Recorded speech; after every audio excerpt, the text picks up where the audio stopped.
So చెప్పండి అన్న, ఇప్పుడు సికింద్రాబాద్ నుంచి కిషన్ రెడ్డి గారు పోటీ చేస్తారు, అలాగే ఇటు పద్మారావు గారిని పద్మారావు గారు చేస్తారు, దానం నాగేంద్ర. సో మేమిద్దరం టఫ్ క్యాండిడేట్స్ అని చెప్పేసి అంటారు, మేమే గెలుస్తామని చెప్పేసి వాళ్ళు ఇద్దరు అంటారు. సో కిషన్ రెడ్డి ఎలా గెలుస్తారంటారు? ఎలా గెలుస్తారంటే వాళ్ళు ఎమ్మెల్యేగా గెలిచి ఉండొచ్చు, ఎంపీ గారు ఎప్పుడు పోటీ చేయలేదు. రెండో విషయం వాళ్ళ పార్టీలకు ఉన్నట్టు ఇప్పుడు ఉన్నటువంటి రిప్యుటేషన్ ఇప్పుడు మీరు చూస్తే మీకు అర్థమవుతుంది.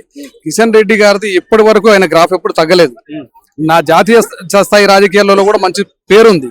2 సార్లు మినిస్ట్రీ చేసిన వ్యక్తి. అటువంటి వ్యక్తికి వీళ్ళు పోటీగా అనుకోవడం కూడా మనం ఊహించడానికి కూడా సరిపోని పోలిక. పద్మారావు గారికి ఒక మంచి రిప్యుటేషన్ ఉంది, దానం గారికి కూడా ఉండొచ్చు. వాళ్ళు ఒక అసెంబ్లీ వరకు అంటే ఓకే, కానీ ఇప్పుడు మనకు చూసినట్టయితే 7 అసెంబ్లీలో వాళ్ళు కిషన్ రెడ్డి గారిని పోటీ ఇవ్వడం అనేది అసంభవం ఆల్మోస్ట్. సో ఎందుకు వాళ్ళ రిప్యుటేషన్ ఎందుకు ఖరాబ్ అయింది అంటారు బీఆర్ఎస్ గారి, కాంగ్రెస్? ఇప్పుడు బీఆర్ఎస్ మీద జనాలు విరక్తిగా ఉన్నారు. వాళ్ళు చేసిన స్కామ్లు, ఇప్పుడు కవిత గారు జైల్లో ఉండడమే చూసుకోండి, హరీష్ రావు గారి మీద కొన్ని ఆరోపణలు, కేటీఆర్ గారి మీద చూడండి. అసలు ఎట్లా ఉందంటే దాన్ని మన నోటితో చెప్పడానికి అసభ్యకరమైన వాక్యాలు బయట నడుస్తున్నాయి. సో అది వాళ్ళు తీసుకున్న గోతులో వాళ్ళే పడ్డట్టు అయిపోయింది. ఇక కాంగ్రెస్ విషయానికి వస్తే 100 వాగ్దానాలు 1000 వాగ్దానాలు ఎన్నో చేసి దేశానికి ఉన్న ఆర్థిక వ్యవస్థను నష్టం చేయడం తప్ప కర్ణాటకలో అదే చేస్తున్నారు వాళ్ళు. ఇక్కడ అవే అమలు చేసి ఇక్కడ తెలంగాణను కూడా ఊబిలోకి తోయడం తప్ప ఇక్కడ వాళ్ళు సంక్షేమ పథకాల వల్ల జనాలకు ఒదిగేది లేదు. వాళ్ళు చేసినా కానీ పూర్తి స్థాయిలో వాళ్ళ 5 సంవత్సరాలు పూర్తిగా వాటిని నిర్వహించే స్థితిలో కూడా వాళ్ళు లేరు.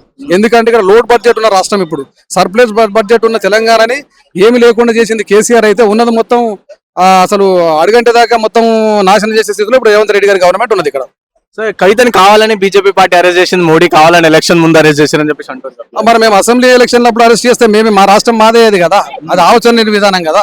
అట్లా అనుకుంటే అరెస్ట్ చేసి వీళ్ళందరినీ దూపడబెట్టి మాకు ఫ్రీ హ్యాండ్ ఉండేది కదా, అది తప్పు. జనాలకు అర్థమవుతుంది. ఎందుకంటే ఎప్పుడైంది అనేది కాదు, మయం ఏంటంటే అడ్మినిస్ట్రేషన్ కొన్ని వింగ్స్ ఉన్నాయి, వాళ్ళకి స్వేచ్ఛ నుంచి కోర్టుకు అనుకోండి, లా అండ్ ఆర్డర్ అనుకోండి, వీళ్ళందరికీ వాళ్ళ స్వేచ్ఛ వాళ్ళ అనుగుణంగా, అంటే వాళ్ళు వీళ్ళు చేసిన నేరానికి అనుగుణంగా వాళ్ళు శిక్ష అనుభవిస్తారు. అంతేగాని మేము అధికారంలో ఉన్నాను ముందే తొయ్యడం, లేకపోతే లోపల ఉన్న బయట తీయడం, అది బీజేపీ ఉద్దేశమే కాదు. ఢిల్లీలో చూస్తున్నారు, ఇతర రాష్ట్రాలలో కూడా చూస్తున్నారు. నేరం అనేది ఆరోపించబడిన తర్వాత నిరూపణ అయ్యే వరకు చట్ట ప్రకారమే వెళ్తాం. నిరూపణ అయిన తర్వాత శిక్ష ఎట్లా ఉంటుందో జనాలు చూస్తారు. ఇంకోటి కాంగ్రెస్ పార్టీ మెయిన్ గా నినాదం మోడీ హటావ్ దేశ్ బచావ్ అనే నినాదంతో మోడీ హటానే బాద్ కోన్ ఆయేంగే ఫిర్. రాహుల్ గాంధీకి ఎట్లా ఉంటుందంటే ఏ రకంగా చెప్పడానికి లేదు. రాహుల్ గాంధీ విషయంలో అందరికి అర్థమవుతుంది. రకరకాల ఏమంటారంటే ఇక ఆయనకు లేని పేరు అనేది లేదు. అంటే ఎందుకనంటే ఏ రకంగా ఆయన ఉచ్చరించాలని కూడా అర్థం కాని పరిస్థితి. కనీసం పార్లమెంట్ లో కూర్చుంటే ఆయన బాడీ లాంగ్వేజ్ ఎట్లా ఉంటది, ఆ గెస్చర్స్ ఎట్లా ఉంటాయి, కన్ను కొట్టడము లేకపోతే నవ్వడము, ఎట్లా అంటే అది చిలిపి చేతులు అనన్నా, అమాయకత్వం అనన్నా, మూర్ఖత్వం అనన్నా, అర్థమైందా? ఇక ఏంటంటే నిజంగా చెప్పాలంటే ఒక హై స్కూల్ స్టాండర్డ్ దాటి ఎదిగిన వ్యక్తి ఆ వ్యక్తి అని చెప్పాలి. అటువంటి వ్యక్తి దేశాన్ని ఏం చేస్తాడు? పోనీ ఆయన కాకుండా ఏమేమి ఉన్నారు కాంగ్రెస్ లో లేరని కాదు.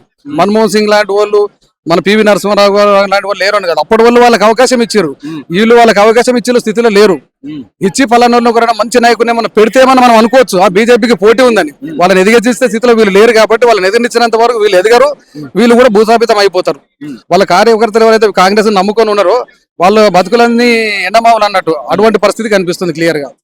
కేసీఆర్ పరిస్థితి ఎట్లా ఉందంటే ఈసారి అట్లీస్ట్ అసెంబ్లీలో గెలవాలం, ఇటు ఎంపీలు అయితే బరాబర్ 10-14 గెలుస్తామని చెప్పేసి కేసీఆర్ అంటే ఆయన ఉద్దేశం ఏంటంటే ఉన్నది ఏంటంటే ఉట్టికెక్కలేనమ్మ స్వర్గానికి ఎక్కింది అన్నట్టు. ఉన్న రాష్ట్రంలో ఎంతో కొంత అడ్మినిస్ట్రేషన్ పర్వాలేదు, తెలంగాణ వచ్చింది మనోడు మనకేదో చేస్తానని కూడా చేయలేకపోయిండు. కేజీ 2 పీజీ లేదు, ఆరోగ్య సమస్యలు ఇప్పుడు వైద్యానికి సంబంధించి అది అటకెక్కిపోయింది. అన్ని రకాలుగా చెడిపోయిన తర్వాత కూడా ఈయన పోయి నేను నేషనల్ పార్టీ పెడతాను టీఆర్ఎస్ ని బీఆర్ఎస్ గా మార్చిండు. పక్క రాష్ట్రంలో నీకు సింపతి లేదు, మొన్న చూస్తే ఉన్నాయే పోయినాయి.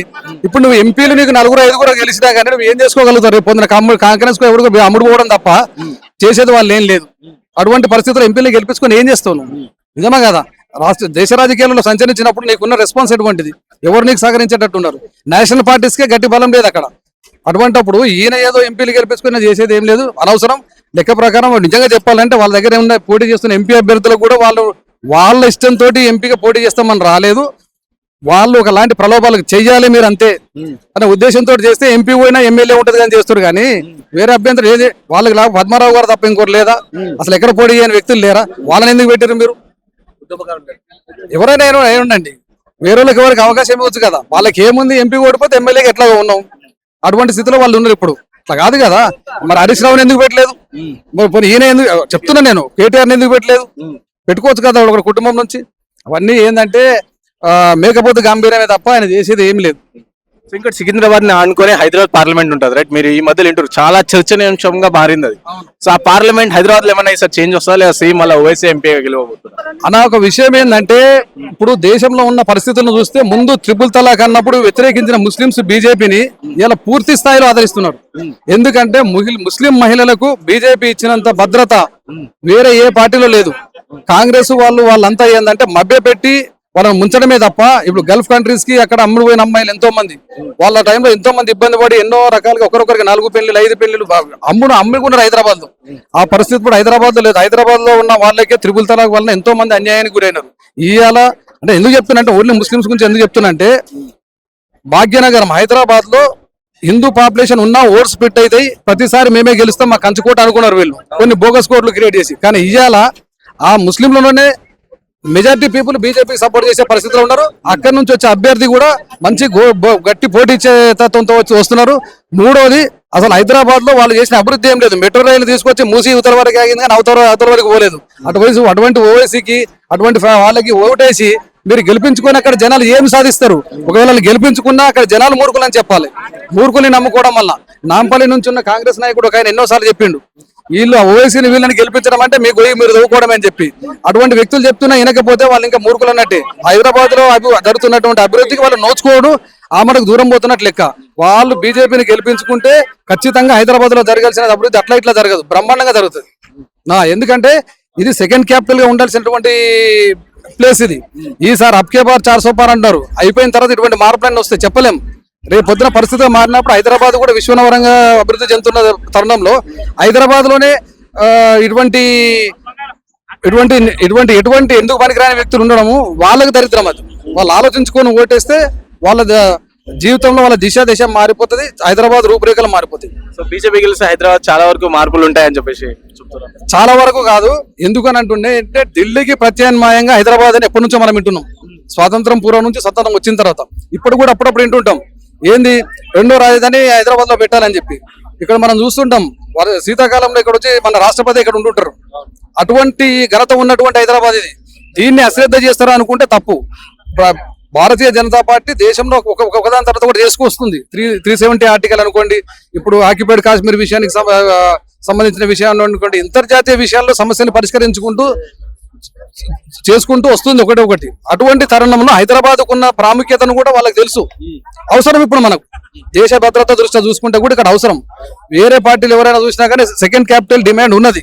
కాబట్టి అటువంటి తరుణంలో ఇప్పుడు మనకు కేంద్రంలో అధికారంలో ఉన్న పార్టీ ఇక్కడ కూడా ఉంటే అభివృద్ధి అనేది చాలా వేగంగా జరుగుతున్న దాంట్లో ఎటువంటి అనుమానం లేదు.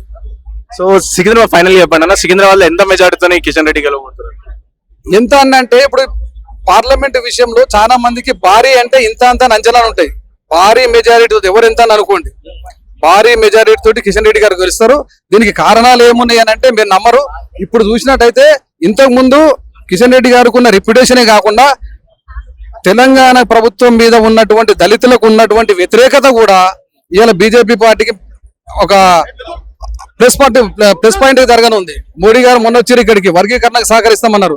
దాంతో రాష్ట్రంలో ఉన్నటువంటి దళితులందరూ ఏకతాటి పైకి వచ్చి ఈరోజు బీజేపీని గెలిపించుకోవాలని చెప్పి ఈ రోజు జరిగిన ర్యాలీలో కూడా దాదాపు ఒక 40% దళితులే కనిపిస్తున్నాయి. ఎంఆర్ఐకి సంబంధించి వివిధ రకాల నాయకులు కుల సంఘాలు కూడా బలంగా ఈ రోజు జాతీయ స్థాయిలో బీజేపీ గెలవాలనుకుంటున్నారు. కాబట్టి భారీ మెజార్టీ తోటి కిషన్ రెడ్డి గారు గెలుస్తారని చెప్పడంలో ఎటువంటి అనుమానం లేదు.